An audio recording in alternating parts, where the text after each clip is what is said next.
বাল তুসিরুনাল হায়াতাদ দুনিয়া ওয়াল আখিরাতু খায়রুন ওয়া আবকা।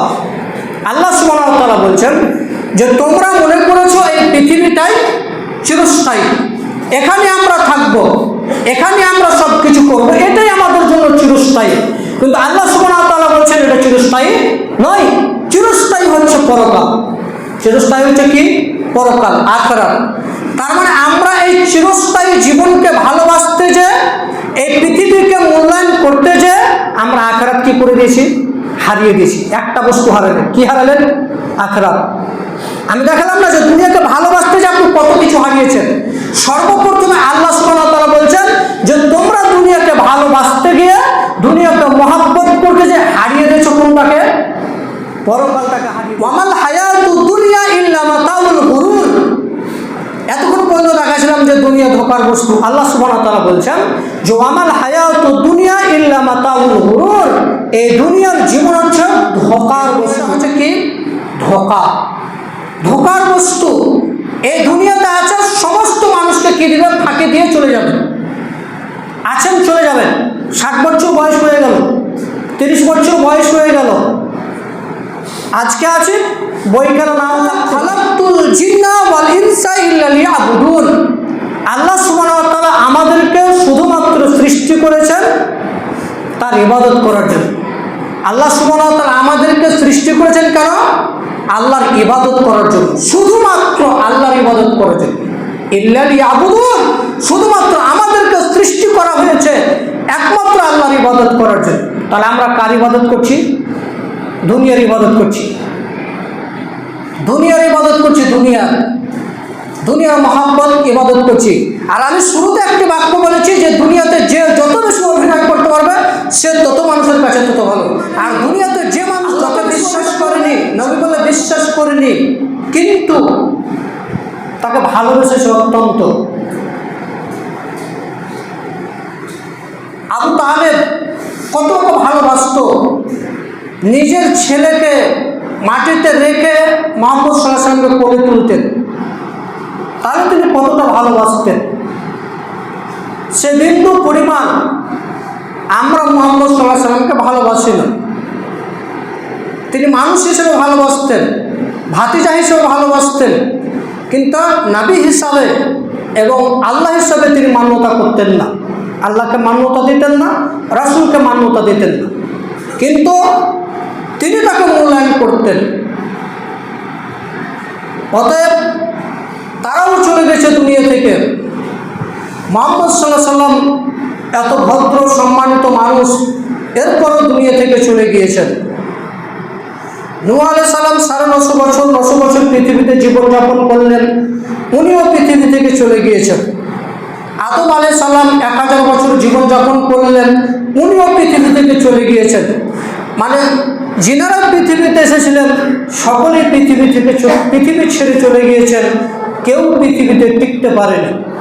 তার মানে এই পৃথিবীটা হচ্ছে ধোঁকার বস্তু, এই দুনিয়াটা হচ্ছে ধোঁকার বস্তু। আমরা ধীরে ধীরে পেশ করব।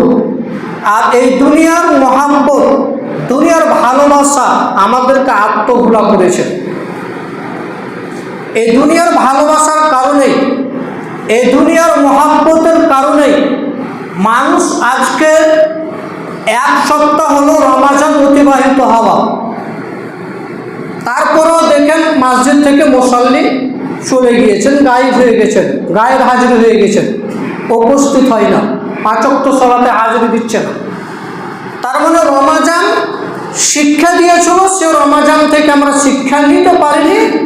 আর সেই শিক্ষাকে দাফন করেছি শুধুমাত্র একটা দিকে লক্ষ্য রেখে, সেটা হচ্ছে দুনিয়ার ভালোবাসার কারণে, দুনিয়ার মহব্বতের কারণে। দুনিয়ার মহব্বত কি?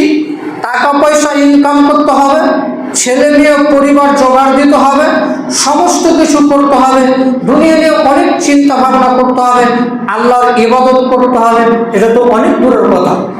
তার মানে এই দুনিয়ায় আমাদের রমজানের শিক্ষাকে ভুলিয়ে দিয়েছে। এই দুনিয়ায় রমজানের শ্যাম যে পালন করেছিলেন, ইবাদত করেছিলেন, যে সময় দিয়েছিলেন, ওই সময়টা ভুলিয়ে দিয়েছে কিসে? এই দুনিয়াতে। দুনিয়ার মহব্বত অথচ কেউ যদি দুনিয়াকে মহাব্বত করতে চায়, দুনিয়াকে ভালোবাসতে চায়, তাহলে সে পাপে লিপ্ত হবে এবং তাকে ধ্বংস করে দেবে। তার মানে এই দুনিয়াকে না ভেসে একজন আল্লাহর যদি গোলামি আমরা করি, তাহলে সারা পৃথিবীর যতগুলো জন্তু, যতগুলো প্রাণী রয়েছে, সমস্ত প্রাণী আপনার পায়ের নিচে থাকবে। আল্লাহ এতটা আমাদের ক্ষমতা দিয়েছেন। শুধুমাত্র আমরা যদি এক আল্লাহর গোলামি করি, তাহলে সারা পৃথিবীর যতগুলো যা কিছু আছে আপনার পায়ের নিচে থাকবে। আর যদি আমরা এই দুনিয়াকে প্রাধান্য দিই, দুনিয়ার ভালোবাসা মহব্বত করি, তাহলে আপনি এই শয়তানের ইত্তেবা করবেন এবং যারাই দুনিয়াকে মহব্বত করেছেন তারাই ধ্বংস হয়ে গেছে। ফেরাউনের বিশ্বাস ছিল যে আল্লাহ এক আছে, উনি এটা জানতেন যে আল্লাহ উপরে আছেন। শুধু তার আত্ম অহংকার এবং মানুষের কাছে ছোট হয়ে যাওয়ার কারণে, আত্ম অহংকারের কারণে ফেরাউন ধ্বংস হয়েছে। উনিও জানতেন যে আমি আসলে আল্লাহ নয়, স্রষ্টা একজন আল্লাহ আছেন, এটা তিনি জানতেন। এরপর অহংকারের কারণে, দামিত্বতার কারণে মেনে নিতে পারেনি, শুধুমাত্র দুনিয়ার ভালোবাসার কারণে, দুনিয়াকে মহব্বত করার জন্য। যে আমি যদি এখন আল্লাহকে মেনে নিই, তো সারা পৃথিবীর মানুষ আমাকে আল্লাহ বলে বিশ্বাস করেছে, আমি যদি এখন আল্লাহকে বিশ্বাস করি, তাহলে তো আমার দুনিয়া শেষ। আর এই দুনিয়াকে শেষ অংশ নিয়ে যাওয়ার কারণে উনি এই দুনিয়াকে ভালোবাসা করে পৃথিবী থেকে চলে গেছে, দুনিয়াতে অভিনয় করে পৃথিবী থেকে চলে গিয়েছে। অথচ তিনার হায়াত কোনো বলছেন যে 1500 বছর ছিল। এতটা হায়াত পাওয়ার পরে দুনিয়াতে শুধুমাত্র অভিনয় করেছেন, দুনিয়াতে ছোট হতে চাইনি, ভালোবেসেছে দুনিয়াকে, চলে গেছে অহংকারী হয়ে, বিদায় হয়ে চলে গেছে। আমি আপনিও চলে যাব, কেউ পৃথিবীতে থাকতে আসেননি। তাহলে আমরা রমাজানের শ্যাম থেকে শিক্ষা নিতে আসলে বাস্তবিতে পারিনি। আপনার মনে রেখে, আপনার মাথায় হাত রেখে, অন্তরে হাত রেখে আপনি বলবেন, আপনি ঠিক সময় দিয়েছিলেন একটা মাস, তারাবির সালাত আদায় করেছিলেন, আপনি পেরেছিলেন, আপনি পারবেন, কিন্তু আপনি দুনিয়ার ভালোবাসার কারণে পারছেন না। ঠিক সময় দিয়েছেন, তারাবিতে 1 ঘন্টা 1 ঘন্টা 8 ঘন্টা সময় দিয়েছেন, ফজর উঠে সালাত আদায় করেছেন, মাগরিবের সালাত আদায় করেছেন, ইশারা করেছেন, জোহর করেছেন, 5টাই সালাত আপনি ঠিক সময় করেছেন। তো এখন কেন আপনি পারবেন না? কেন পারবেন না? তার মানে এই রমাজান মাসে মানুষের দুনিয়ার মহব্বতটা, দুনিয়ার ভালোবাসাটা একটু কম থাকে, অল্প পরিমাণ কম থাকে। কিটা বাজার যাই কিছু করে ঠিক আছে, কিন্তু এই দুনিয়ার মহব্বতটা রমাজান মাসে বিন্দু পরিমাণ কম থাকে। এর কারণে দেখবেন রমাজান মাসে মানুষের গিবত, পরনিন্দা, পরচর্চা, হাঙ্গা ডাঙ্গামা, মারামারি, কাটাকাটি এগুলো খুব কম হয়। তার মানে এই রোজার সময় দুনিয়ার মহব্বতটা একটু কম, আর এই 11 মাসে দুনিয়ার মহব্বতটা বেশি। আর এই দুনিয়ার মহব্বতকে যারা দেখাতে চেয়েছে তারাই গাফেল হয়েছে। তার মানে রমাজান মাসে যেটা একটা নিয়মিত আপনি রুটিন করেছিলেন, সময়সূচি করেছিলেন, ওই সময়সূচির উপর যদি আপনি থাকতেন, জীবনটা আপনার সাকসেসফুল হতো, আপনি জীবনে ধন্য হতেন, কিন্তু তা করেননি, তা ছেড়ে দিয়েছেন। বলেছেন উনি সাহেব 1 মাসের ঠিকা নিয়েছিলাম। 1 মাসের কি নিয়েছিলাম? ঠিকা নিয়েছিলাম। 1 মাস সালাত আদায় করলে যথেষ্ট। জি না ভাই? সালেহ আল মুনাজ্জিদ হাফেজাহুল্লাহ বলছেন, কেউ যদি রমাজান মাসে 1 মাসের সালাত আদায় করলো, রমাজানের শ্যাম পালন করলো, সব কিছু করলো, এরপরে কেউ যদি 5 ওয়াক্ত সালাত আদায় না করে, তাহলে রমাজানের শ্যাম কাজে আসবে না। সৌদি আরবের বিখ্যাত আলেম সালেহ আল মুনাজ্জিদ বলছেন যে কেউ যদি রমাজানের শ্যাম পালন করলো, এরপরে 11 মাস সালাত আদায় করলো না, তাহলে তার ইবাদত কবুল হবে না। আর রাসূল সাল্লাল্লাহু আলাইহি ওয়াসাল্লাম বলছেন যে আইয়ুল আমালি আহাব্বু ইলাল্লাহ, আল্লাহর নিকট প্রিয় আমল কোনটি? তো রাসূল সাল্লাল্লাহু আলাইহি ওয়াসাল্লাম বলছেন কালা সালাতু আলা ওয়াক্তিহা, সময় মতো সালাত আদায় করা। তাহলে আল্লাহর নিকট প্রিয় আমল হচ্ছে সময় মতো সালাত আদায় করা। আর আপনার কাছে ঘৃণিত বস্তু হচ্ছে, আপনার কাছে অলসতার বস্তু হচ্ছে, আপনার কাছে গাফলতার বস্তু হচ্ছে সালাত থেকে দূরে থাকা। তাহলে আপনি আল্লাহর ভালোবাসা কিভাবে পাবেন? আল্লাহর কাছে প্রিয় বস্তু হচ্ছে সালাত আদায় করা, আর আপনার কাছে দুর্বলতা, গাফলতার বস্তু হচ্ছে সালাত থেকে দূরে চলে যাওয়া, ঠিক না? কথা বলে না, ঘুমাচ্ছে প্রায় মানুষ, খুব অলসতা, একটু চোখ খুলে রাখবেন, কেউ ঘুমাবেন না। বলতে চাইছিলাম যে আল্লাহর কাছে প্রিয় বস্তু হলো সালাত আদায় করা, আর আমার কাছে আপনার কাছে গাফলতির বস্তু হচ্ছে কি? সালাত থেকে দূরে সরে যাওয়া। কোথায় আসেন ভাই? আর আয়েশা রাদিয়াল্লাহু তাআলা আনহা বলছেন যে রাসূল সাল্লাল্লাহু আলাইহি ওয়াসাল্লাম বলছেন যে আহাবুল আমালি ইলাল্লাহ, আল্লাহর নিকট প্রিয় আমল হচ্ছে আদওয়ামুহা ওয়া ইন কাল্লা, তোমরা অল্প পরিমাণ আমল করো, ওয়া ইন কাল্লা, যদি অল্প পরিমাণ হয়, নিয়মিত করো। তোমরা নিয়মিত আমল করো, যদি অল্প পরিমাণ আমল করো, মানে নিয়মিত আমল করতে হবে যদি বিন্দু পরিমাণ হয়, সুবহানাল্লাহ হয়, আল্লাহু আকবার হয়, আমরা বহুবার বলেছি। আল্লাহু আকবার বলা লাগলেও প্রতিদিন বলতে হবে, সুবহানাল্লাহ বলা লাগলেও প্রতিদিন বলতে হবে, এটাই ঠিক। তার মানে ছোট্ট হলেও নিয়মিত করতে হবে। তাহলে আমরা নিয়মিত 5 ওয়াক্ত সালাত আদায় করলাম রমজান মাসে, এখন নেই, এটা নিয়মিত হলো? কথা বুঝে না, এটা নিয়মিত হলো? নিয়মিত হলো না। তার মানে 11 মাস এখন ছুটি, ইমাম মুয়াজ্জিন তোমরা চলো, আমরা পরে আসি, আপনার পিছনে আছি। কেউ টিকেনি ভাই দুনিয়া থেকে, সবাই চলে গিয়েছে। আমি যখন উমরা করেছিলাম তো একজন মসজিদ কমিটি, তিনি অত্যন্ত আমাকে ভালোবাসতেন বগলা পড়াতে। তো উনি বললেন যে আমি যতদিন বেঁচে আসি আপনি ততদিন কী করবেন? থাকবেন। মানে আমার চুল তো পেকে গেছে, মরে যাব, যতদিন পর্যন্ত এখানে থাকবো ততদিন পর্যন্ত আপনি থাকবেন। আল্লাহ তাকে জান্নাতবাসী করুন। তিনি জানেন না যে এত সকালে আমি পৃথিবী থেকে চলে যাব, অল্প দিনের মধ্যে পৃথিবী থেকে চলে গিয়েছেন। কিন্তু আর জীবনের আশা আকাঙ্ক্ষা ছিল যে আপনি থাকেন, মানে আমার বয়স দীর্ঘ হবে, আরও থাকবো পৃথিবীতে, থাকতে চেয়েছিল, কিন্তু আল্লাহর ফায়সালা ওনাকে চলে যেতে হয়েছে। আমরা সকলে চলে যাব, কেউ টিকতে পারবো না, কেউ আমরা টিকতে পারবো না। তাহলে অল্প পরিমাণ হলো আপনি আমল করবেন, সেটা নিয়মিত। তাহলে আমরা সকলে 5 ওয়াক্ত সালাত আদায় করবো, 5 ওয়াক্ত সালাত কি করবো? আদায় করবো। এবার একটু দেখায় আপনাকে দুনিয়ার ভালোবাসা, মহব্বতের কারণে আপনি দুনিয়ার অভিনয় করতে যে, আপনি জীবনকে দুনিয়াকে ভালোবাসতে যে অনেক কিছু হারিয়েছেন, অনেক কিছু হারাননি। দেখবেন কত কি হারিয়েছেন। দেখেন আল্লাহ সুবহানাহু ওয়া তাআলা বলছেন বাল তুসিরুনাল হায়াতাদ দুনিয়া ওয়াল আখিরাতু খায়রুন ওয়া আবকা। আল্লাহ সুবহানাহু ওয়া তাআলা বলছেন যে তোমরা মনে করেছো এই পৃথিবীটাই চিরস্থায়ী, এখানে আমরা থাকবো, এখানে আমরা সব কিছু করবো, এটাই আমাদের জন্য চিরস্থায়ী। কিন্তু আল্লাহ সুবহানাহু ওয়া তাআলা বলছেন এটা চিরস্থায়ী নয়, চিরস্থায়ী হচ্ছে পরকাল। চিরস্থায়ী হচ্ছে কি? পরকাল, আখিরাত। তার মানে আমরা এই চিরস্থায়ী জীবনকে ভালোবাসতে যে, এই পৃথিবীকে মূল্যায়ন করতে যে, আমরা আখিরাত কি করে দিয়েছি? হারিয়ে দিয়েছি। একটা বস্তু হারালেন, কি হারালেন? আখিরাত। আমি দেখালাম না যে দুনিয়াকে ভালোবাসতে যে আপনি কত কিছু হারিয়েছেন। সর্বপ্রথমে আল্লাহ সুবহানাহু ওয়া তাআলা বলছেন যে তোমরা দুনিয়াকে ভালোবাসতে গিয়ে, দুনিয়াকে মহব্বত করতে যে হারিয়ে দিয়েছো কোনটাকে? পরকালটাকে হারিয়ে দিয়েছো, আখিরাতটাকে হারিয়ে দিয়েছো, আল্লাহ সুবহানাহু ওয়া তাআলাকে ভুলে গিয়েছো, মুহাম্মদ সাল্লাল্লাহু আলাইহি ওয়াসাল্লামের জীবন যাপনকে তোমরা ভুলে গিয়েছো। তার মানে সর্বপ্রথম যে বস্তুটা আপনি হারিয়ে দিলেন, যে জিনিসটা হারিয়ে দিলেন, সেটা হচ্ছে পরকাল। এরপরে আল্লাহ সুবহানাহু ওয়া তাআলা আরো বলছেন ওয়ামাল হায়াতুদ দুনিয়া ইল্লা মাতাউল গুরুর। এতক্ষণ পর্যন্ত দেখাছিলাম যে দুনিয়া ধোঁকার বস্তু। আল্লাহ সুবহানাহু ওয়া তাআলা বলছেন যে ওয়ামাল হায়াতুদ দুনিয়া ইল্লা মাতাউল গুরুর, এই দুনিয়ার জীবন হচ্ছে ধোঁকার বস্তু। এই দুনিয়াটা হচ্ছে কি? ধোঁকা, ধোঁকার বস্তু। এই দুনিয়াতে আছে, সমস্ত মানুষকে কি দিবেন? ফাঁকি দিয়ে চলে যাবেন।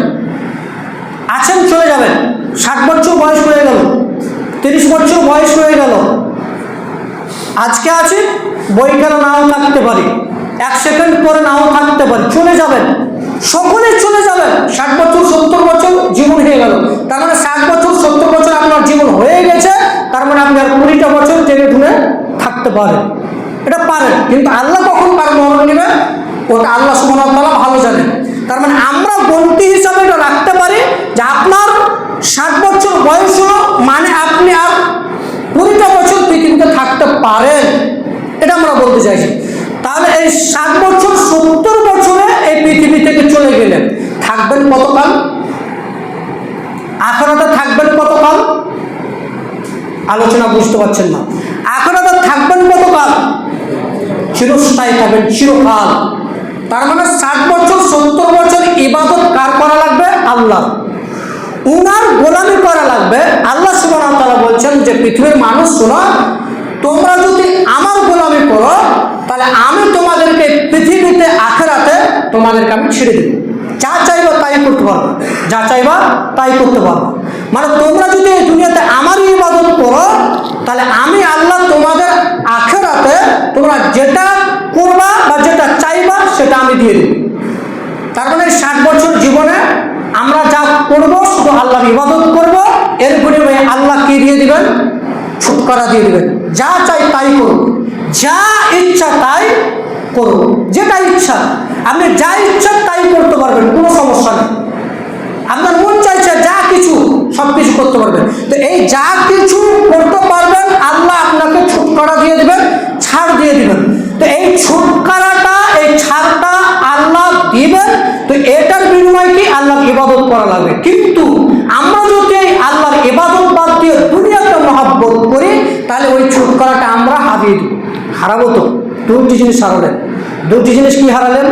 দুটি জিনিস হারালেন। আরো কত কিছু হারাবেন, দেখবেন বহুত কিছু আপনি হারাবেন। তাহলে আল্লাহ সুবহানাহু ওয়া তাআলা বলছেন এই দুনিয়াটা হচ্ছে ধোঁকার বস্তু।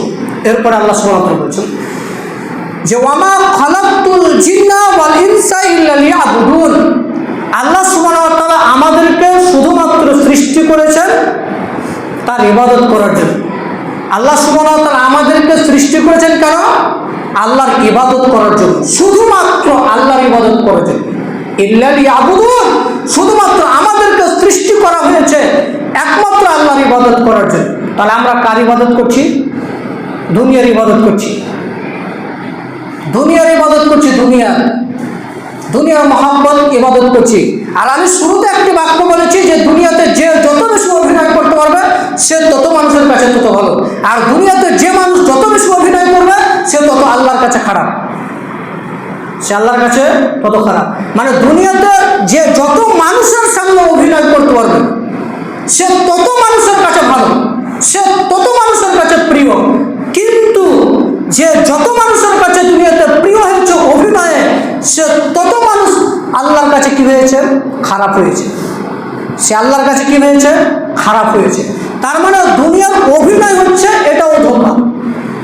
আর আল্লাহ বলছেন যে ইল্লা মাতাউল গুরুর, এই দুনিয়াটা হচ্ছে শুধুমাত্র ধোঁকার বস্তু, অভিনয়ের বস্তু। এই দুনিয়া তোমাকে ধোঁকা দিবে। দেখেন আরো ধীরে ধীরে হাদিস পেশ করলে বিষয়গুলোকে আরো স্পষ্ট হবে। এই বয়সটা আল্লাহ সুবহানাহু ওয়া তাআলা রাসূল সাল্লাল্লাহু আলাইহি ওয়াসাল্লাম বলেছেন, ইবনে মাসউদ রাদিয়াল্লাহু তাআলা বলেছেন যে কিয়ামতের দিন 5টি প্রশ্ন ছাড়া আদম সন্তানের পাকে তার জায়গা থেকে মানে নড়াচড়া করতে পারবে না, আগে বাড়তে পারবে না, পিছনে চলতে পারবে না। তার একটি তিনি বললেন যে আন উমরিহি ফিমা আফনাহু, তার বয়সটা বুঝিয়ে দিতে হবে। 60 বছর বয়স করলেন, তো এই 60 বছর বয়স 70 বছর বয়সে পৃথিবী থেকে চলে গিয়েছেন। এবার এই বয়সটা আপনি হিসাব দিতে হবে। আর আয়েশা রাদিয়াল্লাহু তাআলা আনহা বলছেন যে আল্লাহ সুবহানাহু ওয়া তাআলা যদি বলেন যে বান্দাকে বলেন যে বান্দা তুমি এটা করেছো কেন, এই শব্দটা যদি আল্লাহ ব্যবহার করেন আর বাঁচার কোনো রাস্তা আছে? নেই। কেন করলে এটা যদি শুধুমাত্র একবার আল্লাহ সুবহানাহু ওয়া তাআলা আপনাকে বলেন তাহলে আর আপনি আখিরাতে বাঁচতে পারবেন না, টিকতে পারবেন না।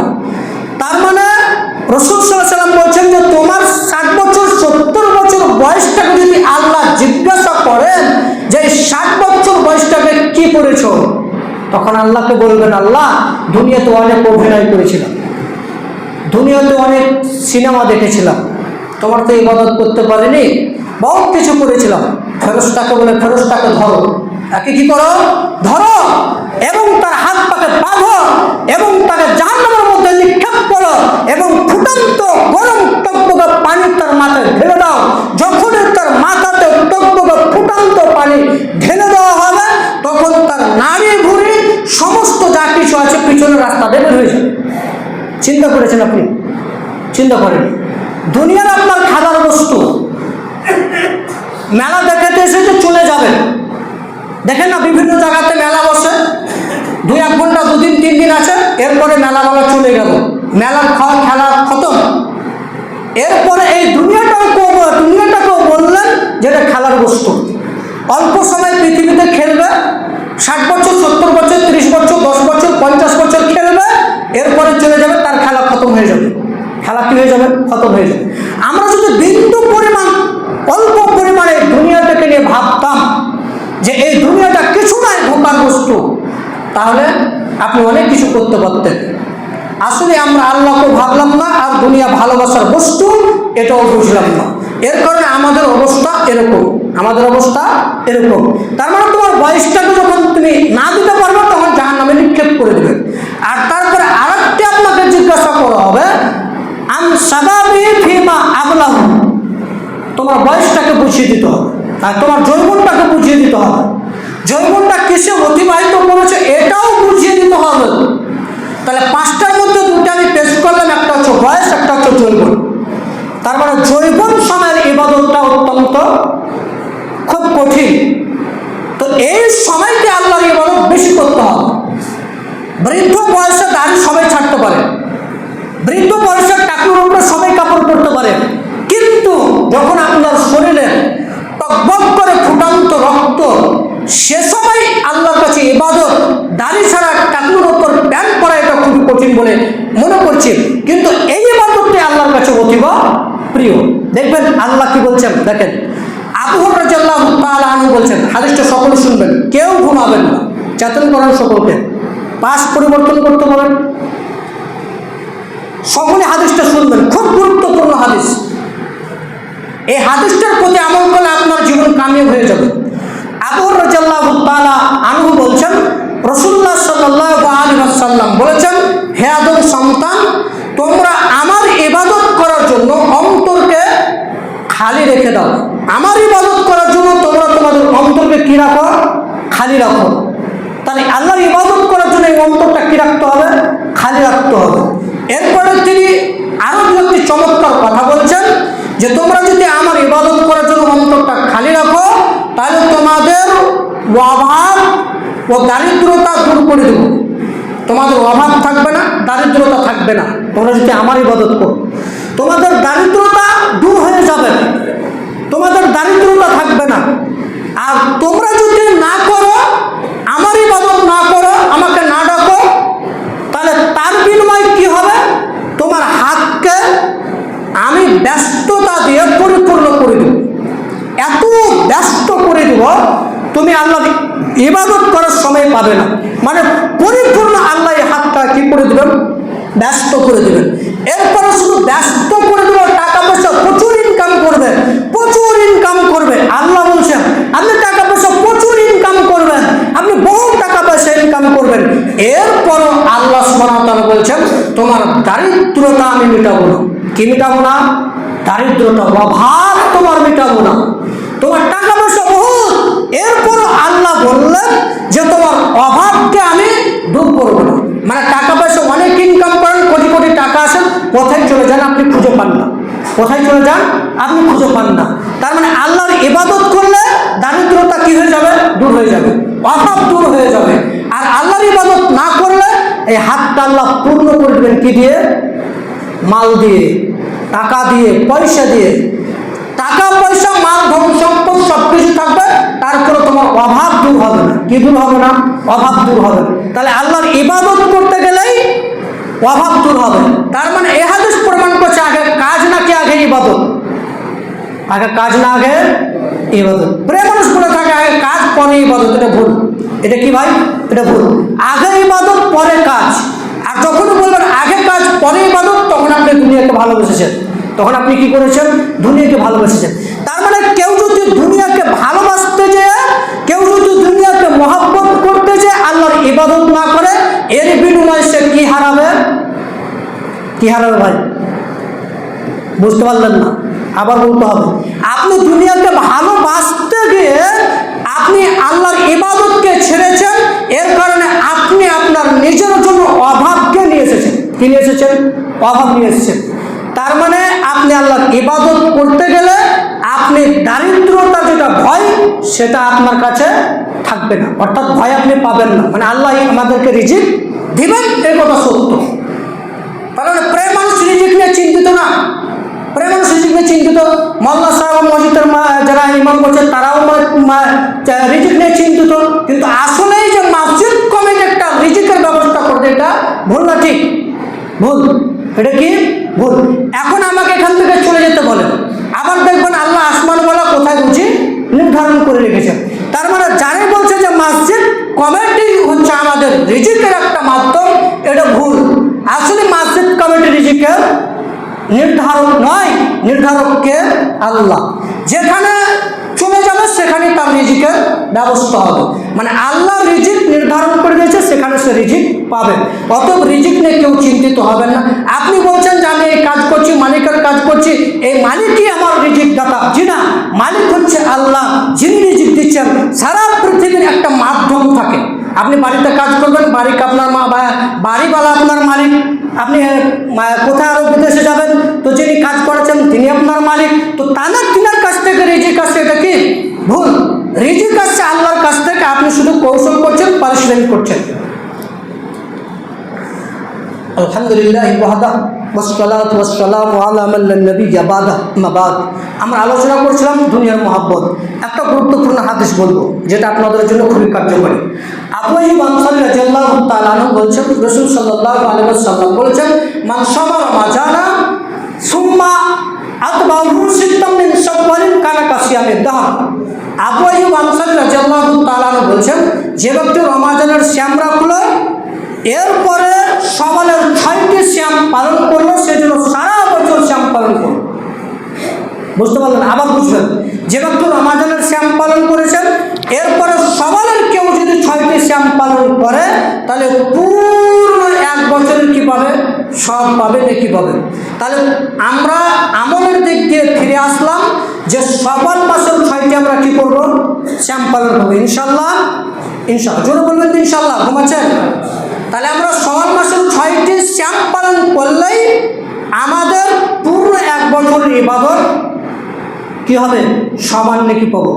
এবার এখানে একটা কথা বলে রাখি, যাদের মাসিক হয়েছিল, যাদের হেজ হয়েছিল, এই মাসিকের কারণে, হেজের কারণে যে রমাজানের শ্যাম ছুটে আছে 5টা 7টা, এরা কখন সওয়ালের শ্যাম পালন করবে? এই মর্মে দুটি মত পেশ করেছে। একটি মত হচ্ছে যাদের মাসিকের কারণে সওয়াল মাসের শ্যাম ছুটে গিয়েছে, রমাজানের শ্যাম ছুটে আছে, ওরা সওয়াল মাসের 6টি শ্যাম পালন করে নেবে। ওরা কি করে নেবে? আগে সওয়াল মাসের শ্যাম কি করে নেবে? 6টি পালন করে নেবে।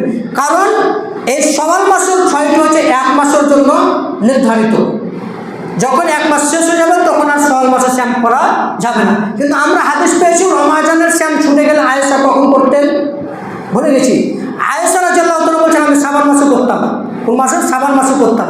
মানে ঘুরিয়ে তিনি 11 মাস পরে তিনি শাবান মাসে রমাজানের ছুটে যাওয়া শ্যামগুলো তিনি পালন করতেন। তার মানে পুরো বছর সময় থাকছে রমাজানের শ্যামের জন্য। আবার কেউ কেউ বলছে জি না, অতদূর যাওয়া যাবে না। কেউ কেউ বলছে অতদূর যাওয়া যাবে না। কেন? আপনি সওয়ালেরটা আগে রমাজানেরটা করে নেবেন, এটা হচ্ছে ফরজ। এটা হচ্ছে কি? ফরজ।